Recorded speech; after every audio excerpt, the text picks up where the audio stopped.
नमस्कार बच्चों, आज हम पढ़ने जा रहे हैं क्लास 10th की फर्स्ट फ्लाइट बुक में से poem number 1 dust of snow.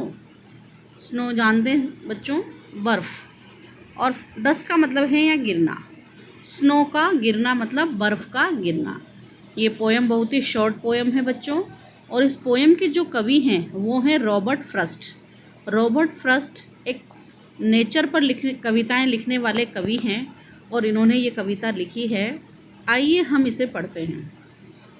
कविता में कहा गया है कि the way a crow shook down on me the dust of snow from a hemlock tree has given my heart a change of mood and saved some part of a day I had root.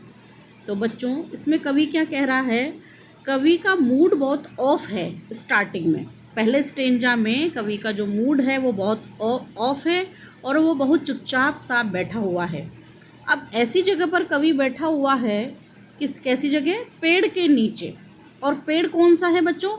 Hemlock tree. Hemlock tree का मतलब है a poisonous plant tree with small white flowers. एक जहरीला पौधा है जिसमें सफ़ेद colour के फूल आए हुए हैं। तो जो कवि है रॉबर्ट फ्रस्ट, वो बहुत ही निराश हैं, बहुत ही ख़राब उनका मूड है, और वो एक हेमलॉक ट्री जहरीले पेड़ के नीचे बैठे हुए हैं।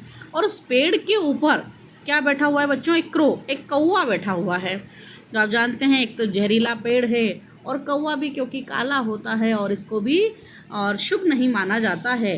तो ऐसे पेड़ के नीचे जब कवि बैठा हुआ है तो कवि के साथ क्या घटना घटी? पहले स्टेंजा में the way a crow shook down on मी।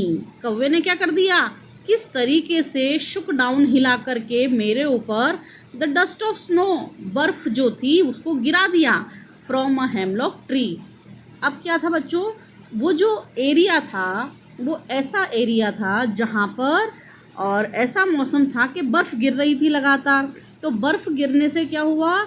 जितनी भी चीज़ें वहाँ थी उन सब पर बर्फ़ जमा हो गई, क्योंकि कवि पेड़ के नीचे बैठा हुआ है तो उस पेड़ पर, हेमलॉक ट्री पर भी बर्फ़ जमी हुई है।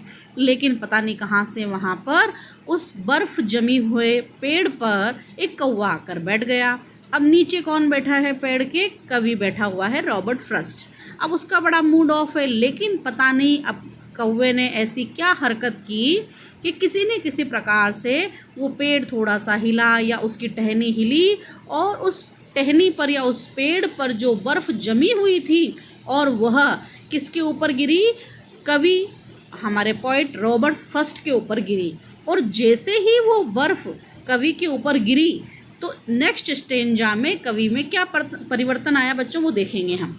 तो कवि ने क्या कहा कि जैसे ही डस्ट मेरे ऊपर गिरी, has given my heart a change of mood and saved some part of a day I had rued. तो कवि कह रहा है कि मेरा हार्ट, मेरा हृदय, और वो अचानक से जो मेरा निराश मूड था वो मूड मेरा चेंज हो गया। और कवि निराशा में बैठा हुआ था, अचानक से उसका मूड बदल गया और वो आशावादी हो गया। और इस प्रकार की घटना से कवि अब तक जो था, of a day I had rued, अब तक वो दिन भर से पश्चाताप कर रहा था और दुख मना रहा था, और अचानक से जब उसका मूड बदल गया तो उसके दिन का जो कुछ हिस्सा था बचा हुआ, जिसमें वो कोई और काम कर सकता था, वो जो दिन था उसका वो बच गया। अब वो आशावादी होकर अपने कार्य को करेगा। तो इस प्रकार से बच्चों, इस कविता में जो क्रो है और जो हेमलॉक ट्री है वो तो बुराई के प्रतीक थे फर्स्ट उसमें स्टेंजा में, लेकिन और इस क्रो ने और हेमलॉक ट्री ने और ऐसा परिवर्तन कर दिया कि थोड़ी देर बाद व्यक्ति का मूड चेंज हो गया। और इन दोनों बुरी चीज़ों ने कवि के साथ कुछ बुरा नहीं किया, बल्कि ऐसी घटना से उसके मन में ऐसा परिवर्तन हो गया, तो वो निराशावादी से कैसा हो गया? आशावादी हो गया। इसी के साथ हमारी ये पोएम यहाँ समाप्त होती है। Thank you.